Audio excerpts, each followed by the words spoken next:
Hello everyone, myself Amit and you are watching AI Buzz.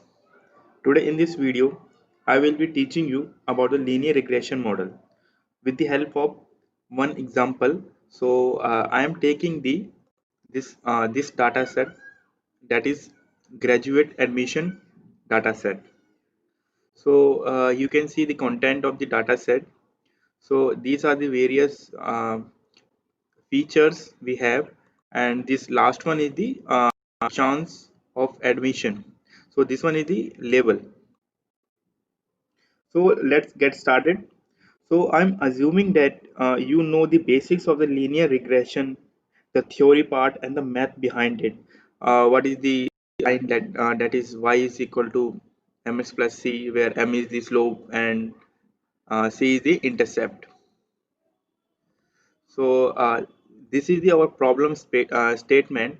So here is the goal is to find the chance of admission of a candidate based on the various parameters like GRE score, TOEFL score, rating of the university, and the strength of the SOP, the letter of recommendations, and the CGPA and the experience. So these are the libraries which are needed to execute our this project. One is the pandas, numpy, matplotlib, pickle. Okay. To read the data set, so we use the this pd.read csv. So df is the data frame. So let's execute it. So it is executed. Now df dot head is used to show the first 5 rows. So here you will find uh, the data set. So we have a serial number, GRE score, TOEFL score, university ranking, SOP, letter of recommendation, CGPA, research, and the chance of admission. This one is the our you can say the y variable, and these are the x variables. So now df dot shape. So this is used to get how many rows and columns are we have in the data set. So here we can see that there are 500 rows and 9 columns. And after that we do the df dot info. It will print the summary. So here you can see that there are 500 number of data records which are present, and for the GRE scores there are some null values also, like 485. So 15 are there null values. So you can find the various information regarding our the data set, or you can say the variables. So now df dot is na, so it will find the null values. So here you will find the true. Okay, so there is na present in the GRA score. So it will show the null values. Now we have to count how many null values are present in the various columns. For that we use df dot is na dot sum. Will find, or you can say, the count of missing values from the different columns. So here we will find that the GRE score will have 15 null values, and the TOEFL score column has 10 null values, and the university ranking has 15 null values. What we are doing is we have to do something to fill it, or to remove the NAs. So for that I am using filling the GRE null values with the mode. So there are various methods, are there in which you can fill the NA values. So I'm using here mode. In place is true, that which means that I am making the changes in the my original data set. So if I talk about what is the mode in the GRS code, say that, so there are uh, 312 and 324.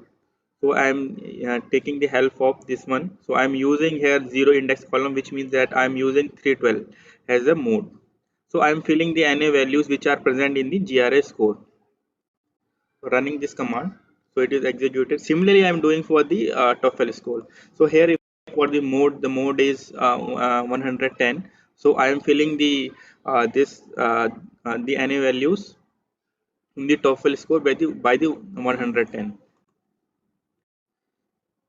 So now if I talk about the university rating, so there are 15 null values are present. So here I am using the mean.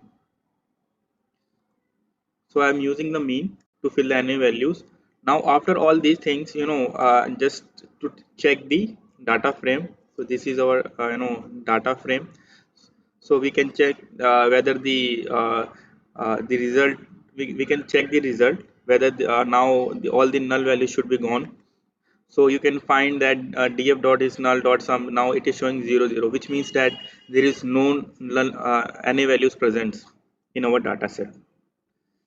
Okay, now what I am doing is that, so I am dropping the this column chance of admission, because it is our y variable, or you can say the label. Okay, so I am separating this one. So we are separating what is my x and what is my y. So if I talk about the x, so these are the X, like serial number, GRE score, FL score, university ranking, SOP, letter of recommendation, CGPA, and research. So these are all are the our X variable, and this one is the Y variable. Okay. So I'm from the data frame.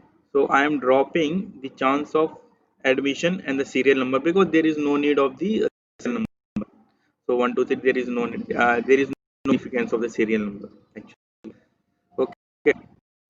So yeah, so here we are dropping the chance of admission and the serial number, as they are not going to be used for the features.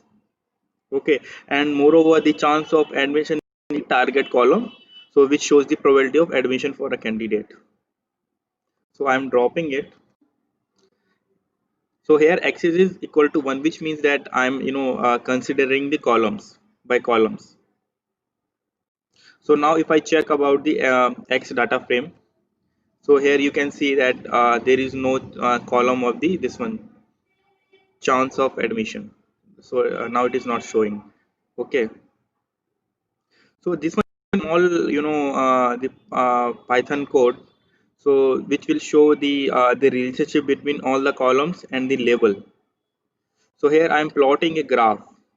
So to check the columns, you can say, so that I can check the columns which are best fitted to take as a piece, checking the relationship between the variable and these columns.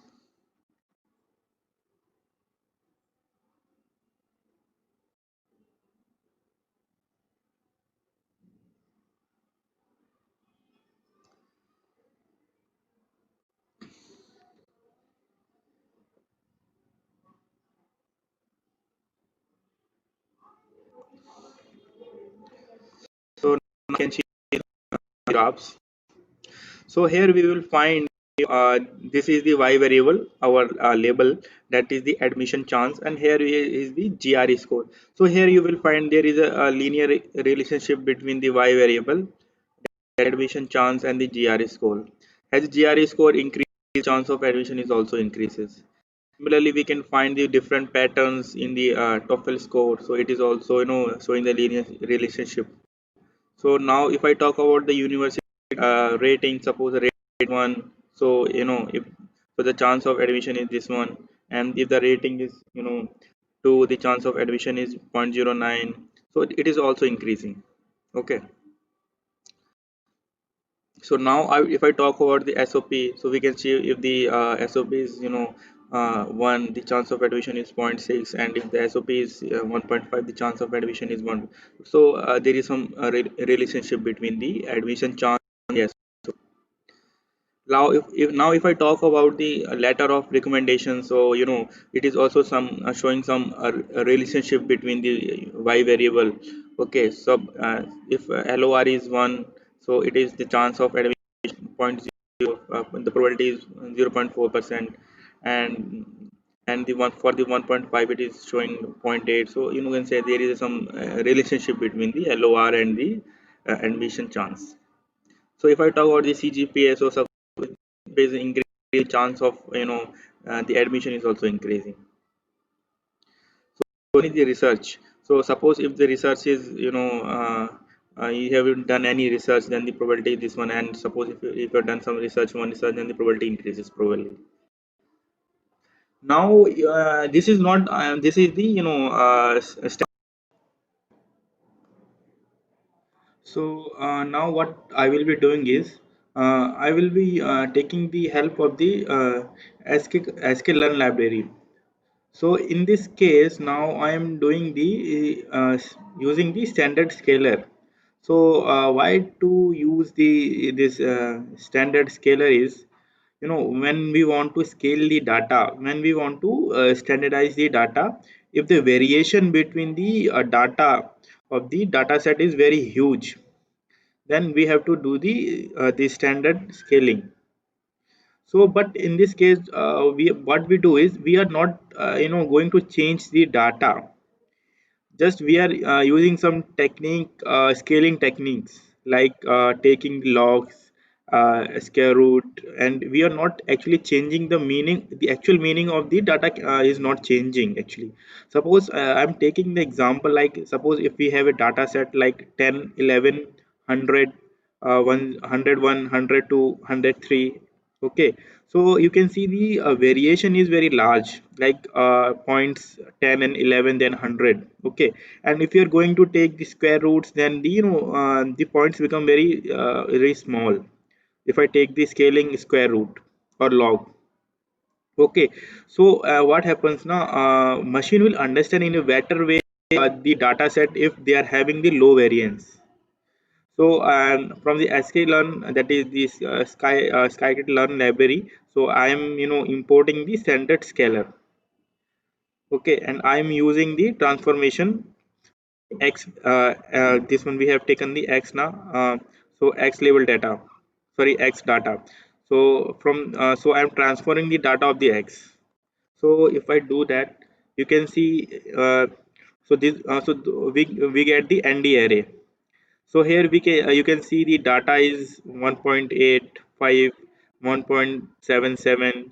So the value is very become very small actually. Okay, so it is very easy for the machine or the model to graph it, and we can get the best fit line. So here you can see this one is the one column, second column, this way. Okay, so but I'm not going to use this standard scalar in this project. I want to you should be aware of this one.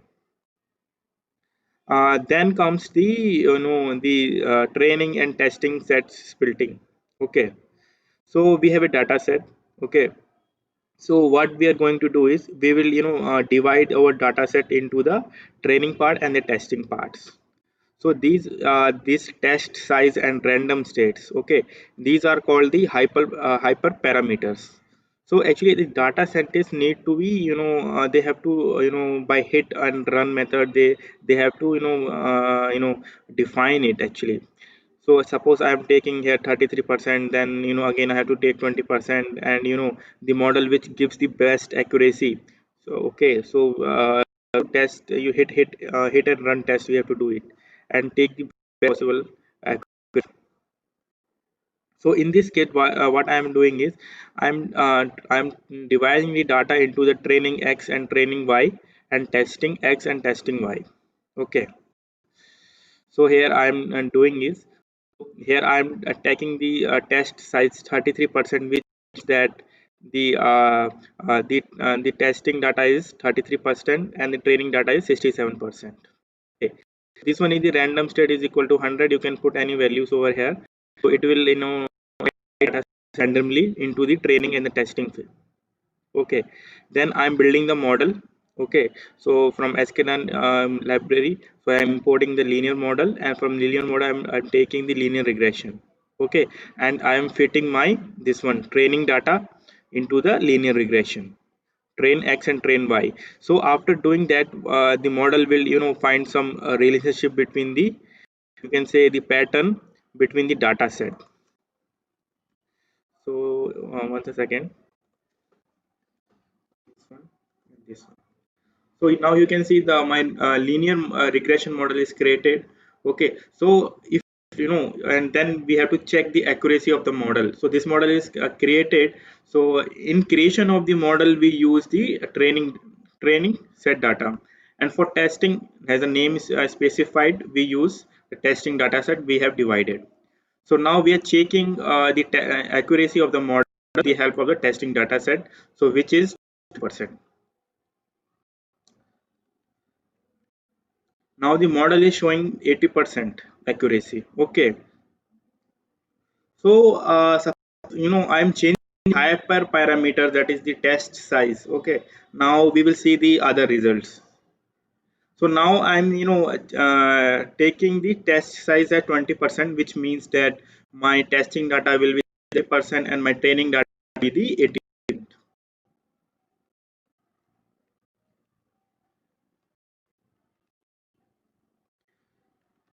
So now we are getting the 81%. So you can see there is some slightly increase in the accuracy of the model. So the data science need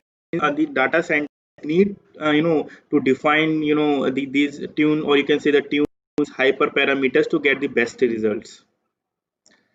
Then there is a concept saving the model to the local system. Okay, so we use the pickle library. So why we use the pickle library is to convert the object, like we have created the object here. Okay, so we have to convert into the bytecode called serialization, and the opposite is called deserialization when we convert the bytecode to check. So here I am creating the file name. Okay, and we are dumping this pickle file into our system. This one is rag check, and we are if the file is not created, it will create it in, and we are opening it into the right binary format. Okay, so this one is the code for that. Then once the I can the pickle file must be created. So here you can say the pickle file finalized model pickle, it is created. Okay, now we are checking some other results also. Suppose I have loaded this pickle. Okay, open in the open format with the read binary format. Okay, after I am just passing, I'm predicting some predicting checking the accuracy of the model by using the one row. I am putting the data of the one row, that is 100 is my you can say this one score, GRE score, and all this TOEFL score university ranking in this manner. So I am putting the data of one row. I am checking it what is the accuracy. So now the accuracy it will show. Now the accuracy it is showing is 92%. Okay, so in the same manner I am doing this again passing some other data sets, one row. Okay, so that is 320, 120, 5, 510. So in this case my accuracy is 99%. So thank you guys, I hope you really enjoy this video. Okay, please hit like button, hit the like button and subscribe the channel, and and stay tuned for the upcoming videos. So in the upcoming videos I will be deploying this model on the cloud platform. So thank you guys.